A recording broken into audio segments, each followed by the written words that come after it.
నెల్లూరు జిల్లా వెంకటగిరి సామాజిక ఆరోగ్య కేంద్రంలో వెంకటగిరి శాసనసభ్యులు కురుగుండ్ల రామకృష్ణ ఆకస్మిక తనిఖీలు నిర్వహించారు. తనిఖీల్లో భాగంగా ఓపీ, మందులు, ఎమర్జెన్సీ, ఎక్స్రే, ఫిజియోథెరపీ, రక్త పరీక్ష వంటి సదుపాయాలతో పాటు ఏర్పాటవుతున్న డయాలసిస్ కేంద్రాన్ని సందర్శించారు.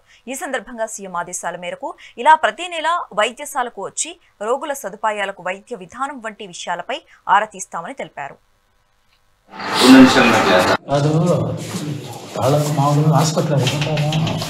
అంటే సీక్రెట్ బండి చేస్తారు మీ దగ్గర కదా ఉన్నారు మామూలుగా రెగ్యులర్స్ మీరే కదా ఆఫీస్ రూమ్ ఈ రూమ్ వరకు స్టాక్ ఇది స్టాక్ పెట్టండి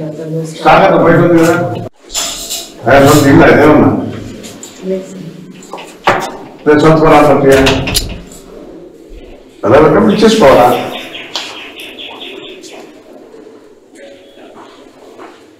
ఎప్పుడు సెలవు పెట్టాడు 22nd అవుతున్నా దానివల్ల అప్పటి నుంచి కిట్స్ ఆపుతున్నాడు.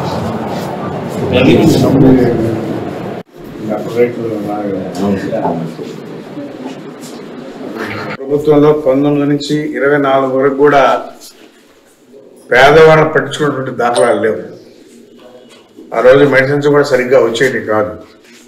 హాస్పిటల్కి వస్తే లిస్ట్ రాసి ఇచ్చేవాడు, పేదవాళ్ళు కూడా బయట తెచ్చుకోమని చెప్పి. ఈరోజు చంద్రబాబు నాయుడు ముఖ్యమంత్రి అయిన తర్వాత పేదవాళ్ళని దృష్టిలో పెట్టుకొని అన్ని రకాలుగా మెడిసిన్స్ కానీ, ఇంజక్షన్స్ కానీ, వాళ్ళకి ఏవైతే అవసరాలు ఉంటాయో, అదేవిధంగా ఇక్కడ ఎమర్జెన్సీగా స్ట్రోక్ వస్తే కూడా దానికి కూడా ఇంజక్షన్ అన్ని రకాలుగా పెట్టి ఈరోజు పేదవాళ్ళే కాకుండా అందరూ కూడా ట్రీట్మెంట్ తీసుకునే విధంగా ఈరోజు ప్రభుత్వ హాస్పిటల్ జరుగుతుందని చెప్పి కూడా తెలియజేస్తా ఉన్నాం. మెడిసిన్స్ కూడా బయట దొరకనటువంటివి కూడా మన ప్రభుత్వ హాస్పిటల్లో ఉన్నాయి. కాబట్టి అందరూ కూడా ఏదైతే గవర్నమెంట్ హాస్పిటల్ అనుకోకుండా అందరూ కూడా ఇక్కడే ట్రీట్మెంట్, క్వాలిటీ డాక్టర్స్ ఉంటారు, క్వాలిటీ మెడిసిన్స్ ఉంటాయి. కాబట్టి అందరూ కూడా ఇక్కడే ట్రీట్మెంట్ చేసుకోవాలని చెప్పి కూడా కోరుతా ఉన్నాం. అందుకని అవన్నీ కూడా పరీక్షించాం. ఇంకా ఏవైతే కావాలో ఇక్కడే డయాలసిస్ చేసే విధంగా కూడా ఏర్పాటు చేస్తూ ఉన్నాం.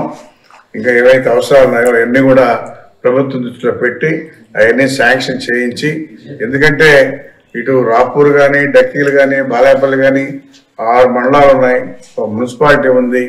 కాబట్టి అందరికీ అందుబాటులో ఉండే విధంగా ఈ ప్రభుత్వ హాస్పిటల్ ఇంకా బాగా డెవలప్ చేయాలనే కాన్సెప్ట్తోనే ఈరోజు పర్యవేక్షించాం.